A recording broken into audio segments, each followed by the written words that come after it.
अभी तक तो मिसाइलें गिरती हुई नजर आ रही थी। अभी तक तो दिख रहा था कैसे अलग अलग जगह हिजबुल्लाह की तरफ से इजराइल पर दागी गई मिसाइल का असर हुआ। आज आपको दिखाऊंगा कैसे इजरायली अब दहशत में। बड़ी मुश्किल से 40 दिनों बाद वो बंकर छोड़कर आए थे अपने अपने बर्बाद हो चुके आशियानों में, लेकिन वहीं गिर गई हिजबुल्लाह की मिसाइल। हरकत किसकी? इजराइल की, जिसने लेबनान में हमला किया। और अब देखिए इजरायलियों पर एक बार फिर से कहर टूटा है। कैसे हालात बने, रेस्क्यू टीम को क्या क्या दिक्कतों का सामना करना पड़ रहा है। धमकी देने निकला था स्पेन को इजराइल, लेकिन वहीं देखिए स्पेन ने कुछ ऐसा किया है कि हर तरफ माखौल उड़ रहा है नेतन्याहू का, माखौल उड़ रहा है इजराइल का। और तो और ये भी आपको दिखाऊंगा क्या हालात है फिलहाल लेबनान के अंदर। लेबनान के साथ साथ आज आपको दिखाने जा रहा हूं कि भाई पाकिस्तान फोकस में है, क्योंकि ईरान और अमेरिका का प्रतिनिधिमंडल वहां बातचीत कर रहा है। क्या कुछ चीजें निकलकर सामने आ रही हैं, क्योंकि इन सब के बीच जब बातचीत शुरू होने वाली थी उससे पहले ही ट्रंप जो अपनी बातों पे नहीं रहते, उनका बयान आ गया था कि स्ट्रेट ऑफ हॉर्मूज तो खुलेगा चाहे ईरान इजाजत दे या नहीं। तो क्या ये वार्ता में खलल डालेगा? नमस्कार, मैं हूं प्रज्वल गौतम और आप देख रहे हैं the live TV. The live TV, सच सबसे आगे। सबसे पहले ये खबर देखिए, यहां क्या हो रहा है, किस तरह के हालात हैं। ये इजराइल के अंदर बने हुए हालात हैं।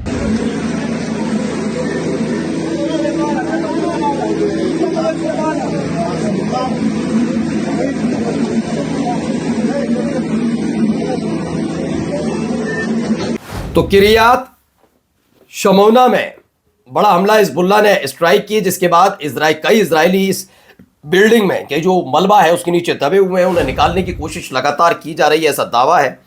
आगे देखिए एक और खबर निकल कर आई। पहले ये देखिए, बड़ी शानदार है स्पेन वाली खबर, आपको दिखाता हूं क्या किया है। ये देखिए पुतला फूंक दिया। हालत ये नेतन्याहू का पुतला था, देखिए क्या बना दिया। स्पेन में कुछ इस तरीके से सम्मान किया गया है नेतन्याहू का। दरअसल स्पेन ने अभी हाल ही में ईरान को लेकर बयान दिया था कि वो ईरान में अपना दूतावास खोलने जा रहा है दोबारा से, और उसके बाद वहां पर शांति स्थापित हो, तमाम चीजें। इस पर नेतन्याहू जो खुद एक वॉर क्रिमिनल है, वो बौखला गए और धमकी देने लगे स्पेन को। अब इन सब के बीच वहां पर भीड़ इकट्ठा होती है और इस तरह से नेतन्याहू के पुतले को बम धमाकों से उड़ा दिया जाता है। अब आते हैं जरा पहले हालात देखिए, यहां हालात क्या है, किस तरह से मलबा पड़ा हुआ है। ये देखिए हर तरफ मलबा ही मलबा नजर आता है।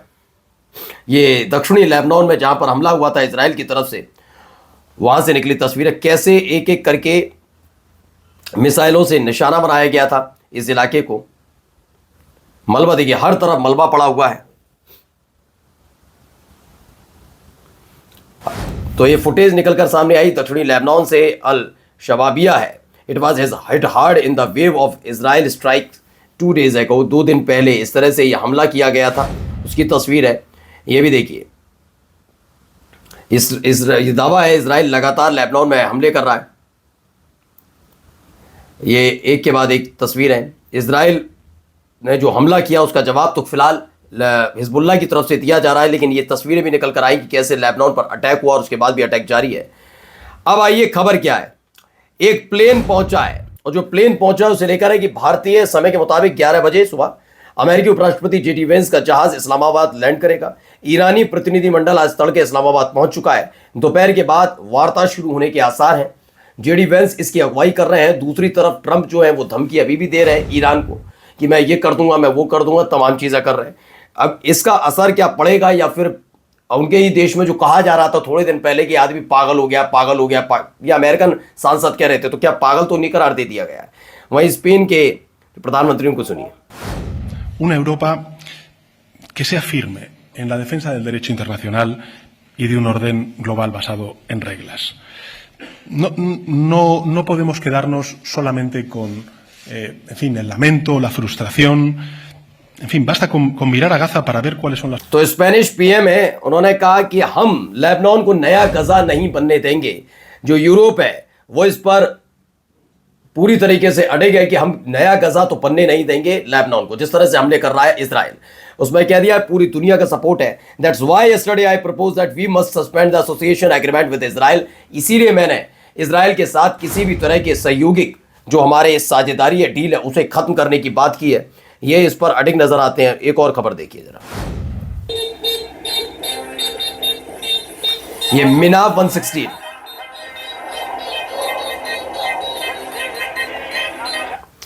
तो ये लोग वहां पर पहुंचे हैं, फुटेज निकलकर सामने आई है। दावा किया जा रहा है ये पाकिस्तान से निकली हुई फुटेज है। ये देखिए यहां पर पहुंचा अभी प्रतिनिधिमंडल पहुंच चुका है ईरान का।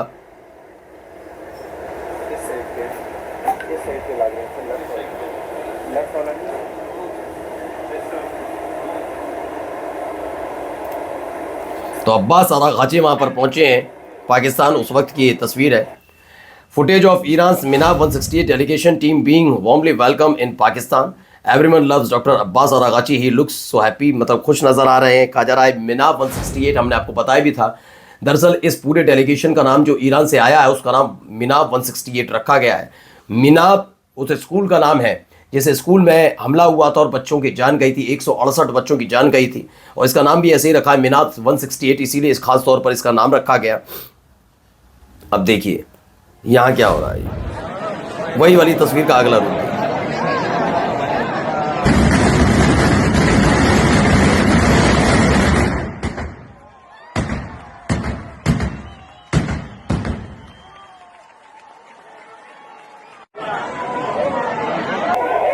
ये देखिए नेतन्याहू का ये पुतला है।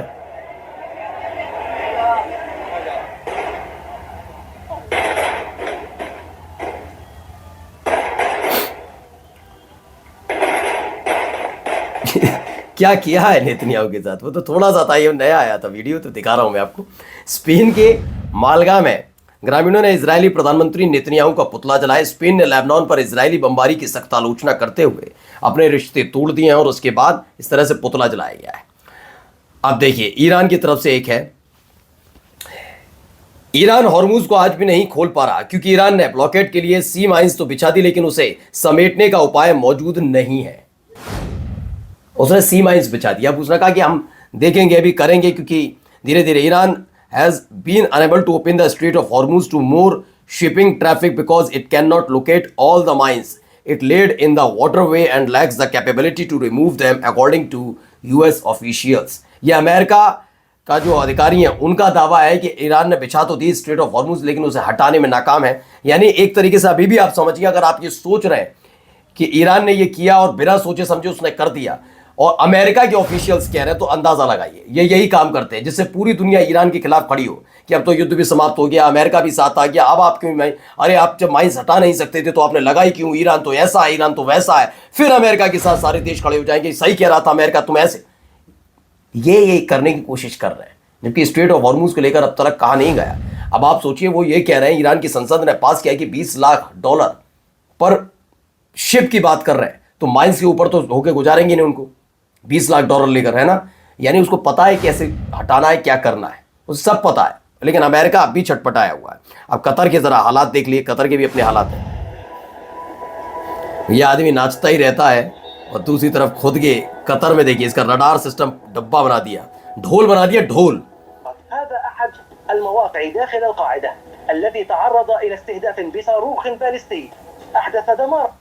तो बताया गया है डिस्ट्रक्शन हुआ अल उदैद एयरबेस जो कतर में बना हुआ था, इनका सबसे बड़ा, मिडिल ईस्ट के अंदर सबसे बड़ा मिलिट्री बेस बताया जाता है।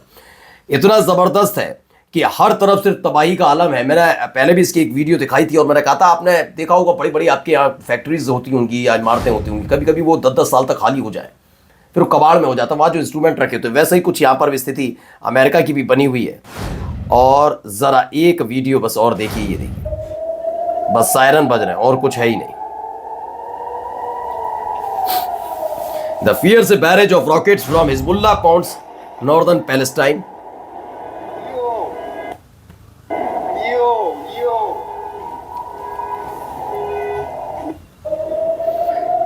तो एक के बाद एक हमले उत्तरी पैलेस्टाइन में हमले हुए, उसको लेकर फियर से barrage of rockets from Hezbollah points northern Palestine, और इसको लेकर जबरदस्त धमाका फिलहाल इजराइल धधक रहा है। नमस्कार। द लाइव टीवी, सच सबसे आगे।